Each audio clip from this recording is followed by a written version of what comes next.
Hello everybody and welcome to a new video. Today I wanted to talk about Black Ops 6 now that we've all experienced the beta. I want to talk about all angles of Black Ops 6, the good, the bad and what I think you might find interesting.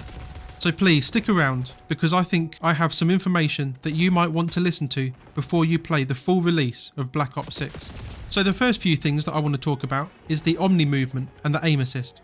Now, from my own experience and from what other people have told me, Omnimovement is going to be so much easier and quicker to learn on controller, whereas on keyboard and mouse it's so much harder to use. I think we can all agree that it's going to give a huge advantage to the controller players. Players using keyboard and mouse in Call of Duty is already the minority, and I think Omnimovement is going to sway even more players into using controller. It is known that Aim Assist has now been nerfed in Black Ops 6 and has been completely removed if the distance is shorter than 2.8 meters. This helps make the gunplay a more level playing ground for both keyboard and controller players. But with the addition of Omnimovement, the controller does remain the superior. And so with the omnidirectional movement and Aim Assist changes, there is going to be a big skill gap. This is because there are players that have very good aim on controller and will adjust to the Aim Assist very quickly. And the same goes for the omnidirectional movement. There are players that already have very good movement, so these changes are going to be beneficial to them. But there are, however, others that will benefit from these changes. You may have guessed it, these others that I'm referring to are cheaters. I think we've all witnessed the cheaters on social media, or may have even run into a couple whilst playing the beta.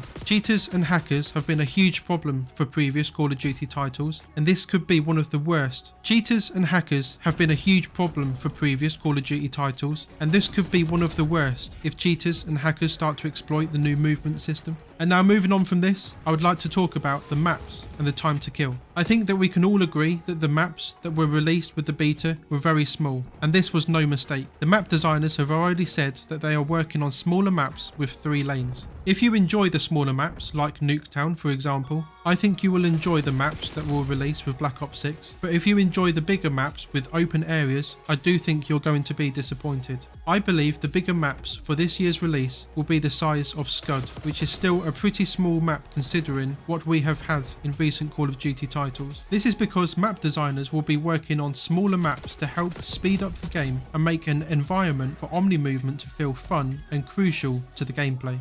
And this moves me on to the TTK, or the time to kill.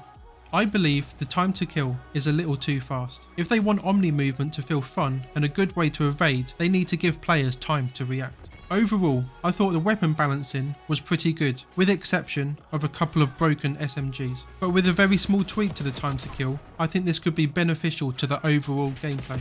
Something else that I want to talk about is the weapon camos. I think we all enjoy unlocking weapon camos, and some of us enjoyed the long grind to unlock the mastery camos. And this year, it's not just multiplayer and zombies, they're also introducing the weapon camos to Warzone. I think this is a great addition to the game. Not only does it give players something else to aim for, but it should hopefully keep a mix of weapons being used in Warzone and not just the meta. And now moving on to some final points I want to make before ending the video. We know that Call of Duty is now coming to the Xbox Game Pass, and Xbox and PC users will be able to play Black Ops 6 on release free of charge. But as for the PlayStation users, they will need to pay full price for the game on release. Now, is this going to reduce the overall player count? We can only wait and see. I think you will see more Xbox and PC players on release, and then after a Christmas sale, you may start to see more PlayStation users.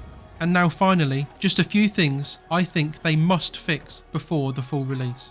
The overall spawn system is not well structured, and the rate you can respawn needs altering. You should not be able to spam the respawn button and immediately respawn after being eliminated. And finally, the networking issues. We've all seen it. It doesn't matter if you're on console or some high-end gaming PC. The packet loss and networking stutters are really affecting the overall gameplay of Black Ops 6.